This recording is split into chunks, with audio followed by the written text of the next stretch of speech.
Back to our channel. അപ്പോൾ നമ്മൾ ഇന്ന് ചെയ്യാൻ പോകുന്ന വീഡിയോ എന്ന് പറഞ്ഞാൽ ഇന്നത്തേക്കുള്ള മാർക്കറ്റ് അനാലിസിസ് വീഡിയോ തന്നെയാണ്. എനിക്ക് അറിഞ്ഞുകൂടാ എത്ര പേര് ഇത് കാണുമെന്ന്. ഇപ്പോൾ ടൈം നോക്കിക്കഴിഞ്ഞാൽ 2:41 മോർണിംഗ് ആണ്. ഞാൻ നാളെ രാവിലെ ട്രേഡ് ടൈമിൽ എഴുന്നേക്കുമെന്ന് എനിക്ക് അറിഞ്ഞുകൂടാ. പക്ഷേ ജസ്റ്റ് ഒരു മൂഡ് വന്നുകൊണ്ട് ഞാൻ മാർക്കറ്റ് അനാലിസിസ് വീഡിയോ ചെയ്യാമെന്ന് വിചാരിച്ചു. ഞാൻ ഒരു അല്പം നാളത്തേക്ക് ട്രേഡ് എടുക്കേണ്ടാവുന്നു, ജസ്റ്റ് ഒരു ലോങ് വീക്കെൻഡ് എടുക്കാമെന്ന് വിചാരിച്ചു. പക്ഷേ ജസ്റ്റ് ഫ്രീ ആയതുകൊണ്ട് ജസ്റ്റ് ഒന്ന് അനലൈസ് ചെയ്തേക്കാം എന്ന് കരുതിയിട്ടാണ് ഞാൻ അനലൈസ് ചെയ്യാതിരുന്നത്. അപ്പോൾ നമ്മൾ കുറച്ച് ഇൻട്രസ്റ്റിംഗ് ആയിട്ടുള്ള ഫാക്ടേഴ്സ് ഞാൻ കണ്ടിട്ടുണ്ട് മാർക്കറ്റിൽ. അതുകൊണ്ടാണ് ഞാൻ വീഡിയോ ചെയ്യാമെന്ന് കുറച്ചും കൂടി വിചാരിച്ചത്. ഏതായാലും ആ ഇൻട്രസ്റ്റിംഗ് കാര്യമെന്ന് പറഞ്ഞാൽ നെക്സ്റ്റ് ഡേക്ക് വേണ്ടിയാണ്. എന്ന് പറഞ്ഞാൽ നെക്സ്റ്റ് ഡേ എന്ന് പറഞ്ഞാൽ നെക്സ്റ്റ് വീക്കിലേക്ക് വേണ്ടി കുറച്ച് ഇൻട്രസ്റ്റിംഗ് കാര്യങ്ങൾ നമ്മൾ കണ്ടുവച്ചിട്ടുണ്ട്. അത് നമുക്ക് ജസ്റ്റ് ഇപ്പോൾ പറയാം. പിന്നെ വീക്ക്ലി അനാലിസിസ് വീഡിയോ നെക്സ്റ്റ് വീക്കിലേക്ക് വരുന്ന സമയത്ത് നമുക്ക് ഇൻഡെപ്തായിട്ട് പോകാം.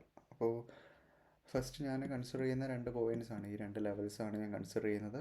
ഇന്നുണ്ടാക്കിയ ലോയെ അല്ല ഞാൻ കൺസിഡർ ചെയ്യുന്നത്. ഇപ്പോൾ ലേറ്റസ്റ്റ് ആയിട്ട് മാർക്കറ്റ് ജസ്റ്റ് ഒരു മൂവ് കാണിച്ചൊരു ലോ ഉണ്ട്. അപ്പോൾ ഈ ലോ ഞാൻ താഴെ കുറച്ച് ലെവൽസ് ഒന്നും ഞാൻ മാർക്ക് ചെയ്തിട്ടില്ല. അതിൻ്റെ റീസൺ എന്ന് പറയുന്നത് മോസ്റ്റ്ലി എനിക്ക് തോന്നുന്നത് ഫ്രൈഡേ മാർക്കറ്റ് ക്ലോസ് ചെയ്യാനുള്ള ചാൻസ് ഒരു ഗ്രീൻ ക്യാൻഡലിലായിരിക്കും. എനിക്ക് അറിഞ്ഞുകൂടാ അത് ഗ്രീൻ ക്യാൻഡിലെന്ന് ഞാൻ കറക്റ്റായിട്ട് പറയുന്നില്ല. കാരണം നമ്മൾ ഇപ്പോഴത്തെ ദിവസങ്ങളിൽ നോക്കിക്കഴിഞ്ഞാൽ എന്താണ് നമുക്ക് കാണാൻ പറ്റുന്നത്, മാർക്കറ്റ് ഗ്രീൻ ക്യാൻഡിൽ അല്ല ഉണ്ടാക്കുന്നതെങ്കിലും മാർക്കറ്റ് ഹൈസിലാണ് ക്ലോസ് ചെയ്യുന്നത് അല്ലേ. മാർക്കറ്റ് ഓപ്പൺ ചെയ്യുന്നത് ഒരു ഗ്യാപ്പിലായിരിക്കും, പിന്നെ റിജക്ഷൻ, ഓപ്പൺ ചെയ്യുന്ന ഒരു ഗ്യാപ്പിലായിരിക്കും, പിന്നെ റിജക്ഷൻ. അങ്ങനെയാണ് ഇപ്പോഴത്തെ ദിവസങ്ങളെ കാണിക്കുന്നത്. അതുകൊണ്ട് ഞാൻ ഗ്രീൻ ക്യാൻഡിൽ തന്നെയാണെന്ന് പറയുന്നില്ല. പക്ഷേ എന്നാലും നമുക്ക് നെക്സ്റ്റ് ഡേ മാർക്കറ്റ് ക്ലോസ് ചെയ്യുന്നത് ഇതിന് മുകളിലായിരിക്കും, ഈ ഒരു ലെവൽസിന് മുകളിലായിരിക്കും. ആൻഡ് ഈ ലെവലിന് മുകളിൽ അന്ന് ക്ലോസ് ചെയ്ത കണക്ക് ഇതിന് മുകളിൽ ക്ലോസ് ചെയ്ത കണക്ക് നെക്സ്റ്റ് ഡേയും അതിന് മുകളിൽ ക്ലോസ് ചെയ്യാനായിരിക്കും ചാൻസസ് കൂടുതൽ. പിന്നെ നമുക്ക് നേരെ അനാലിസിസ് വീഡിയോയിലേക്ക് പോകുമ്പോൾ നമുക്ക് ഡെയിലി വരുന്ന 2 ലെവൽസ് ഞാൻ മാർക്ക് ചെയ്തേക്കുന്നതാണ് ഇപ്പം നിങ്ങൾ കാണുന്നത്. ഡൗൺ സൈഡിലെ ലെവൽ എന്ന് പറഞ്ഞാൽ 23,291 എന്ന് പറഞ്ഞ ലെവലും, അതേപോലെ അപ്പ് സൈഡിലേക്കുള്ള ലെവൽ എന്ന് പറഞ്ഞാൽ 23,357 എന്ന് പറഞ്ഞ ലെവലുമാണ്. അപ്പോൾ ഈ ലെവൽസിന് ഞാൻ പ്ലോട്ട് ചെയ്തേക്കുന്ന റീസൺ ഉണ്ട്. നാളെ മാർക്കറ്റ് ഇതിനുള്ളിലാണ് ഓപ്പൺ ചെയ്യുന്നതെങ്കിൽ ഞാൻ എപ്പോഴും പറയുന്നതാണ്, ട്രേഡ് ചെയ്ത് മാർക്കറ്റ് ഈ ലെവൽസിന് മുകളിൽ സസ്റ്റെയിൻ ചെയ്യുമെങ്കിൽ മാത്രം നിങ്ങൾ അപ്പ് സൈഡിലോട്ടും ഡൗൺ സൈഡിലോട്ടുള്ള എൻട്രി പ്ലേസ് ചെയ്യാൻ ശ്രമിക്കുക. അല്ലെങ്കിൽ ഇതിന് ഉള്ളിലുള്ള എൻട്രീസ് നിങ്ങൾ പ്ലേസ് ചെയ്യുക, നമ്മൾ എല്ലാ ദിവസവും ചെയ്യുന്ന കണക്ക്. അപ്പോൾ നമുക്ക് ഇപ്പോൾ ഒരു 30 മിനിറ്റ്സോ അല്ലെങ്കിൽ 1 അവറോ എടുത്ത് നോക്കിക്കഴിഞ്ഞാൽ നമുക്ക് കാണാൻ പറ്റും മാർക്കറ്റിൻ്റെ ഒരു സിറ്റുവേഷൻസ്. മാർക്കറ്റ് ഈ ഒരു ഡേ നല്ല മൊമെൻറ്റം തന്നു. പക്ഷേ മെനഞ്ഞാന്ന് എന്ന് പറഞ്ഞാൽ 2 ഡേയ്സ് ബിഫോറും ഇന്നലെയും ഇന്നും, ഞാനിപ്പോൾ ടൈം നോക്കിക്കൊണ്ട് പറയുകയാണ്, ഈ 3 ഡേയ്സ് ഫാസ്റ്റ് 3 ഡേയ്സ് നമ്മൾ നോക്കിക്കഴിഞ്ഞാൽ മാർക്കറ്റ് ഒരു റേഞ്ചിനുള്ളിലാണ് മാർക്കറ്റ് ട്രാവൽ ചെയ്തുകൊണ്ടിരുന്നത്.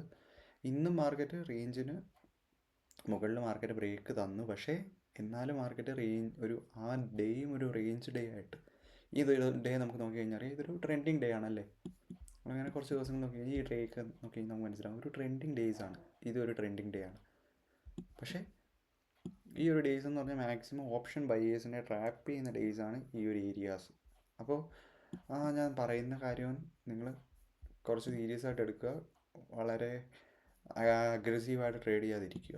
നമ്മൾ പറയുന്ന ലെവൽസിന് ഉള്ളിലാണ് മാർക്കറ്റ് മോസ്റ്റ്ലി കിടന്ന് കളിക്കാനുള്ള ചാൻസ്. അപ്പോൾ നമുക്ക് ഇമ്പോർട്ടൻ്റ് ആയിട്ടുള്ള ലെവൽ ഡൗൺ സൈഡ് നമ്മൾ പറയുന്നത് 23,290, അതേപോലെ അപ്പ് സൈഡിൽ നമ്മൾ പറയുന്നത് 23,358 എന്ന് പറഞ്ഞ ലെവലാണ്.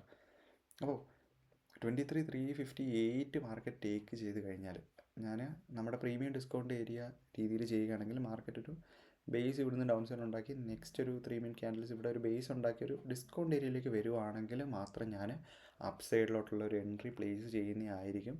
അപ്പ് സൈഡിലോട്ടൊരു എൻട്രി ഇവിടുന്ന് നെക്സ്റ്റ് നാളെ ഉണ്ടാകുന്ന 2-3 ക്യാൻഡിൽസ് എങ്ങനെയാണ് നമുക്ക് ഈ ഒരു ഏരിയയിൽ ഒരു സ്വിങ് എടുത്ത് നോക്കുന്ന സമയത്ത് ഒരു ഡിസ്കൗണ്ട് ഏരിയയിൽ നമുക്ക് വരുവാണെങ്കിൽ ഞാൻ അപ്പ് സൈഡിലോട്ട് ഒരു എൻട്രി പ്ലേസ് ചെയ്യും.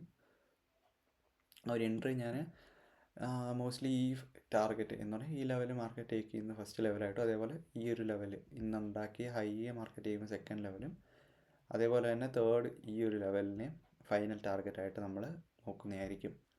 പിന്നെയും ഈ ലെവലിന് മുകളിൽ മാർക്കറ്റ് അഗ്രസീവായിട്ട് ഫാസ്റ്റായിട്ട് മൂവ്മെൻറ്റ്സ് മേളിലോട്ട് തരുവാണെങ്കിൽ നമ്മൾ കീപ്പ് ചെയ്യാൻ ശ്രമിക്കുന്നതായിരിക്കും.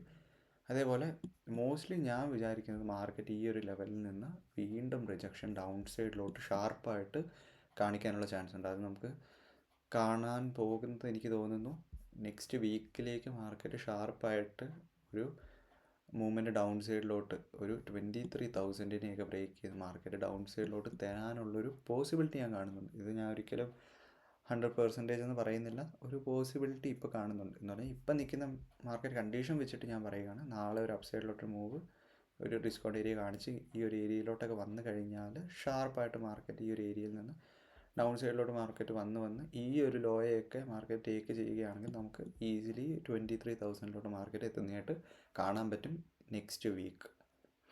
അപ്പോൾ ഇതൊക്കെയാണ് നമ്മുടെ ഇമ്പോർട്ടൻറ്റ് ലെവൽസ്. നിങ്ങൾ ജസ്റ്റ് കീപ്പ് ചെയ്യേണ്ട ലെവൽസ് ഈ 2 ലെവൽസ്, അതേപോലെ തന്നെ ഈ ഒരു ലെവലിൻ്റെ മുകളിലും ഈ ഒരു ഏരിയ ഞാനിപ്പോൾ വരച്ചത് ജസ്റ്റ് ട്രെൻഡ് ലൈനായിട്ട് നിങ്ങൾ കരുതണ്ട. ആ ഒരു ഏരിയയുടെ ഉള്ളിൽ മാർക്കറ്റ് നിൽക്കുന്ന സമയത്ത് മാർക്കറ്റ് ബെയറിഷ്നെസ് കാണിക്കുകയാണെങ്കിൽ ഷാർപ്പായിട്ട് നെക്സ്റ്റ് വീക്ക് ഡൗൺ സൈഡിലോട്ട് വരാനുള്ള ഒരു പോസിബിലിറ്റി ഉണ്ട്. ഇതിന് മുകളിൽ സസ്റ്റെയിൻ ചെയ്യുകയാണെങ്കിൽ നമുക്ക് ഈ ഒരു ലെവൽസിലോട്ടൊക്കെ മാർക്കറ്റ് എത്തുന്നതായിട്ട് കാണാൻ പറ്റും. അപ്പോൾ നമ്മളൊരു ട്രേഡർ ആയതുകൊണ്ട് നമ്മൾ ഒരു വ്യൂവിൽ മാത്രം നിൽക്കരുത്, നമ്മുടെ വ്യൂസ് എപ്പോഴും ഷിഫ്റ്റ് ആയിക്കൊണ്ടിരിക്കും. അപ്പോൾ നമ്മൾ ക്യാൻഡിൽസ് ഫോമായി വരുന്ന സമയത്ത് നമുക്ക് മനസ്സിലാവും സ്ട്രോങ് ക്യാൻഡിൽസ് ആണോ അതേപോലെ വീക്ക് ക്യാൻഡിൽസ് ആണോ, അവിടെ എങ്ങനെ ഏത് രീതിയിൽ നമ്മൾ ആക്ട് ചെയ്യണം എന്നൊക്കെ നമുക്ക് മനസ്സിലാവും.